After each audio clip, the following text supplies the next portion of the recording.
Hecate ran down to meet Demeter. She told the grain goddess about the screaming that she had heard, and her belief that some unknown god had kidnapped Persephone. The distraught mom did not take the news well.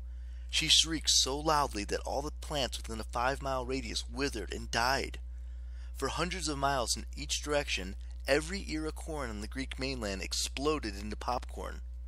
"I will find whoever has taken her," Demeter wailed. "I will murder him. Then I will murder him again."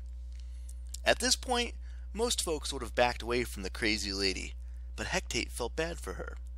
"I'll help you search tonight," she told Demeter. "I've got torches and I'm really good at seeing in the dark." They searched from dusk till dawn, but had no luck. Hecate went back to her cave to rest, promising again to help at nightfall, but Demeter could not stop. She stumbled on alone until evening fell, and she came to a kingdom called Eleusis. At this point, even the immortal goddess was getting exhausted. She decided to visit the town, maybe rest her feet for a few minutes and mingle with the locals. Perhaps they'd seen or heard some news. Demeter disguised herself as an old mortal woman. She made her way to the town's central hearth, because that's where strangers normally went when they wanted to ask the locals for assistance. A crowd had gathered in the square. A lady with fine robes and a golden crown was making some kind of speech. Being an intelligent goddess, Demeter thought, she must be the queen. It turned out that Queen Metroneria was there with her family and her household guards, offering sacrifices to the gods in celebration of the birth of her newest son, Demophoon. Or maybe she was there to apologize to the gods for giving her son such a dumb name. Anyway, when Demeter walked up, Queen Metroneria was offering a prayer to Demeter. Even in Demeter's desperate state of mind, she must have been sort of a rush, hearing somebody praying to her when they didn't even know that she was in the crowd. If it were me, I'd wait until the queen said, "Oh, great Demeter." Then I'd jump out with a bunch of explosions and fireworks and say, "You called?" Probably a good thing nobody has made me a god.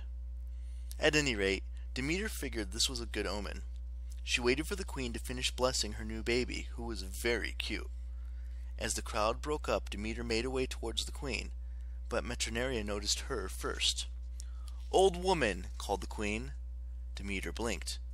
She looked around, wondering who Metroneria was talking to. Then she remembered she was in disguise. "Oh, right. Yes, my queen," Demeter said in her best old lady voice. The queen studied Demeter's face and her ragged clothing. Even in disguise, Demeter must have looked weary. After 10 days, she didn't smell nearly as jasmine and sweet as usual. "I do not know you," the queen decided. Her family and retainers gathered around. Demeter wondered if she was going to have to turn into a 100-foot-tall grain monster and scare them away.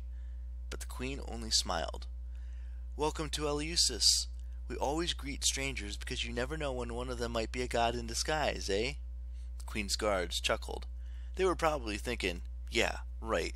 This old lady a goddess?" Demeter bowed. "Very wise, my queen.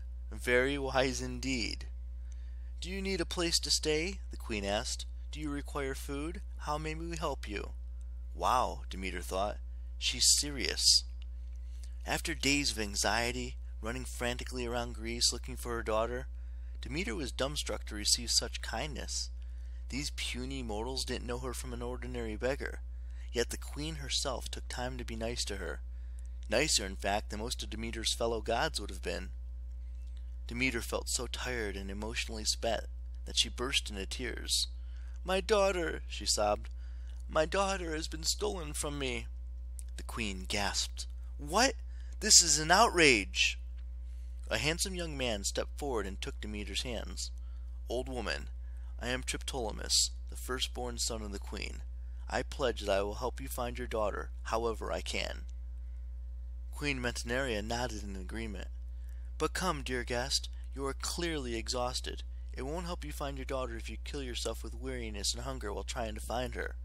Please stay in my palace tonight. Tell us your story. Rest and eat. In the morning, we will decide how best to help you."